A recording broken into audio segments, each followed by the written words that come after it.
Yes, right here. I have a question. Okay. Are you ready? No, not yet. Let's get people seated first. The time start and all that stuff. Okay. Are you ready? Not All right. yet.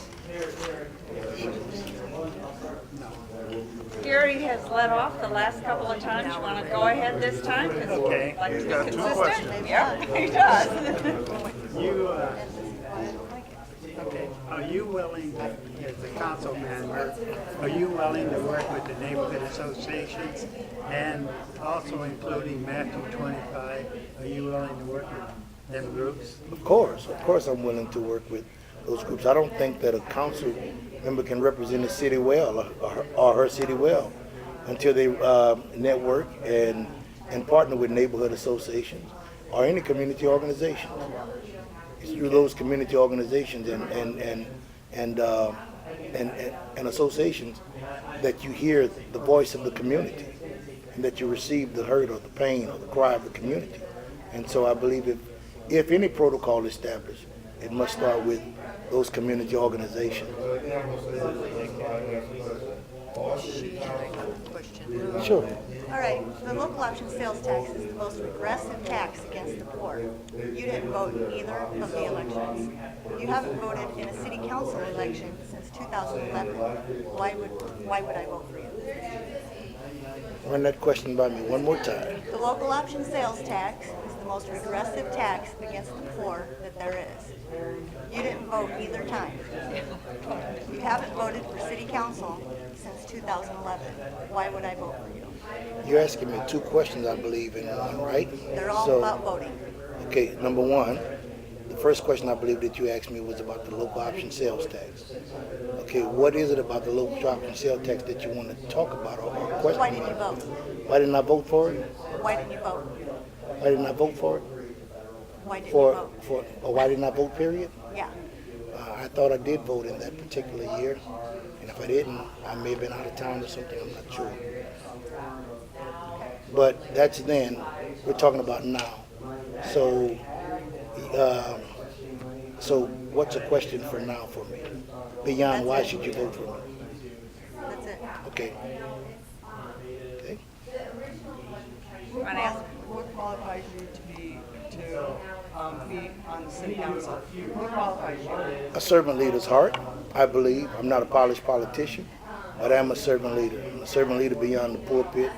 I've been a servant leader in the community. Every place I've pastored or ministered at, I've always been active and involved in the community.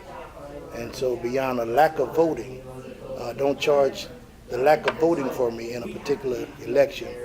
Follow my track record of servant leadership within the community. I'm going to go part of your question. Sure.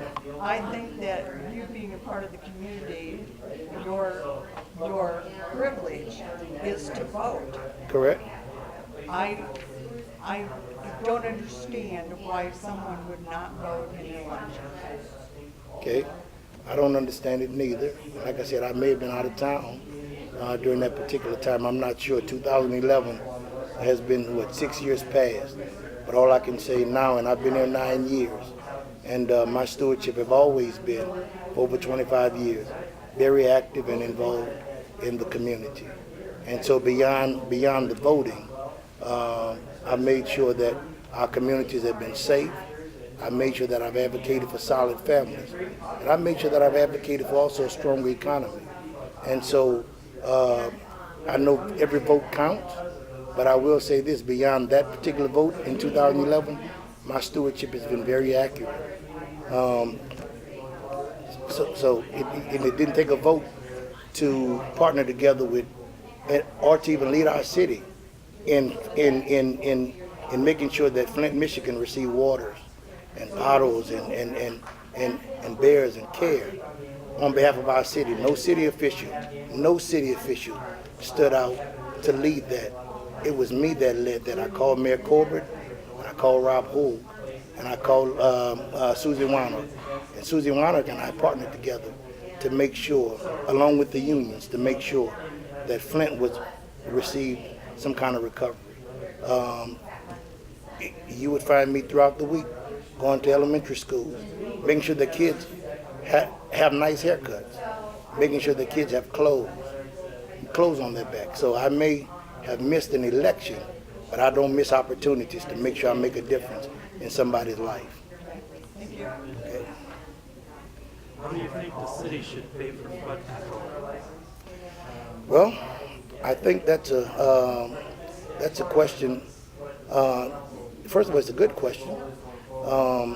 There are various ways I believe that it can be done instead of just waiting on federal funding to make it happen for us. I believe that the citizens of the city and the council and the mayor must get together and find a way where we can have some kind of flood protection for us, because that's most important for our city now. My parents, my whole family, because being from New Orleans, I've not only witnessed flooding and been in floods, but I've also witnessed my family being displaced because of the flood, as well as a whole city of people. And it's so important to make sure that you have flood protection, because if not, I don't care how many buildings we build, how many sidewalks we repair or pave, I don't care what water parks or casinos we may want to bring into our city. If you don't have flood protection, you're not protected. So. We've got another question over here. Pastor, you mentioned that you're not a politician and you're willing to work with other agencies. Yes. Basically, what have you done to prepare yourself to be a part of the new leadership of Cedar Rapids? What I've done is I've partnered with other leaders in the city to find out most of what go on throughout our city. I don't know everything, but I'm willing to learn what I need to learn so that I can make the best decisions for our city with, as a team, because no one person can do it alone. I have a question. Sure. A lot of the new building, it seems to me, is very upscale, unaffordable building. 200,000, 300, 500,000. What is your idea to increase the affordable housing for the city in all quadrants of the city? My idea is to make sure that there's affordable housing no matter what area you enter into the city, but not only affordable housing, we need also livable wages to make sure that our citizens can afford to live. Most of our citizens have to work 2 or 3 jobs just to make ends meet. And so we can have all of the affordable housing, but if we never have jobs here, and if we never increase the minimum wage, thank you, ma'am, the minimum wage, then we'll have houses, but nobody residing in them. Can I follow up with that? How do you plan to bring people here to so that people can get better jobs and bring companies here? I believe that the city must partner together with the major corporations of the city, be it Rockwell, be it PepsiCo, Quaker, we're the same thing, PepsiCo, General Mills, and others, and we make our city attractive so that we can recruit other entities such as Toyota, such as other major corporations like Amazon, to come and be part of our city to create more jobs. But also I believe that we need to make sure that we continue to support this Iowa Startup Accelerator program that mentors those new up-and-coming businesses. Because those up-and-coming new startups can turn out to be a major corporation, a major business.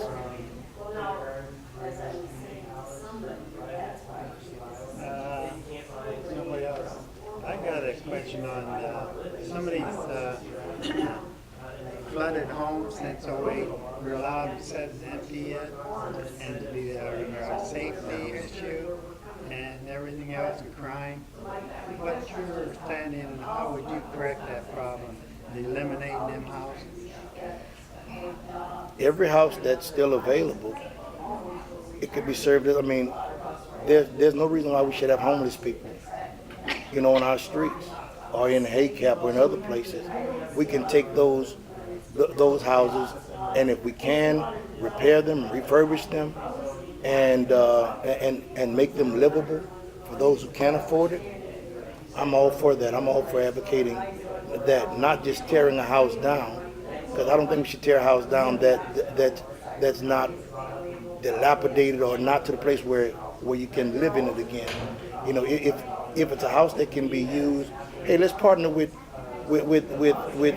agencies like the RISE program, or the Fresh Start, or Matthew 25, or other agencies, you know, out there that can take and maybe apply for grants, fix those houses up, because we have a lot of people that re-entering back into society that don't have a place to stay, and they're living in hotels, and we're just every week just paying for a hotel room for someone when we could take those funds and use them to build, you know, fix those houses up and make them livable for our citizens.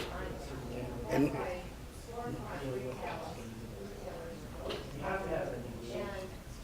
Anybody else for a question?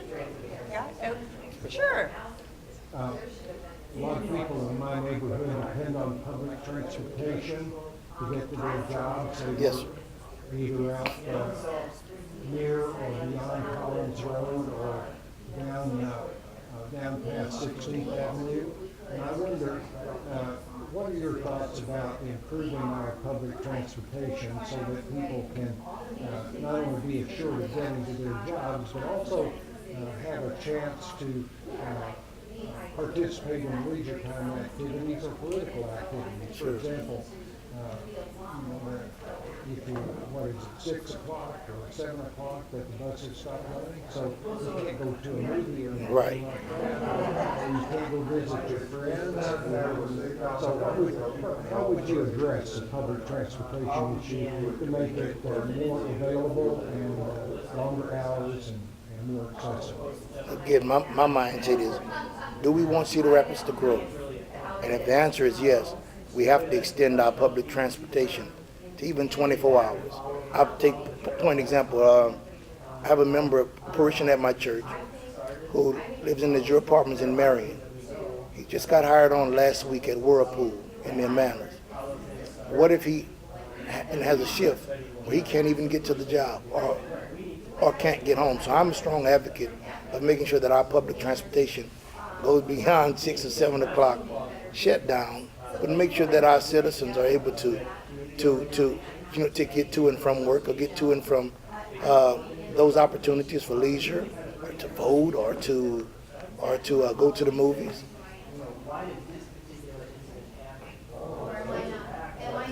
Still got time for another question. Yes. Do we have a problem with misuse of guns? So why do you say that? Excuse me? Do we have a problem with misuse of guns? If so, why do you say that? We have a problem with misuse of guns. We have a problem with it not just from adults, but mostly our children.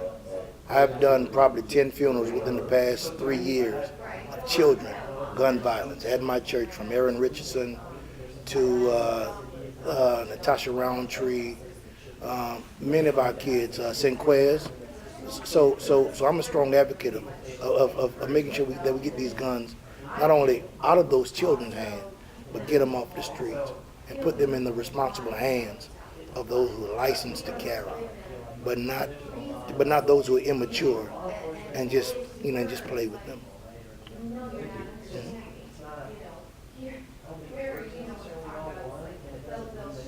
Like I just did a funeral last Wednesday of a young man who shot himself, 19 years old. I baptized him a few years ago. Gun violence.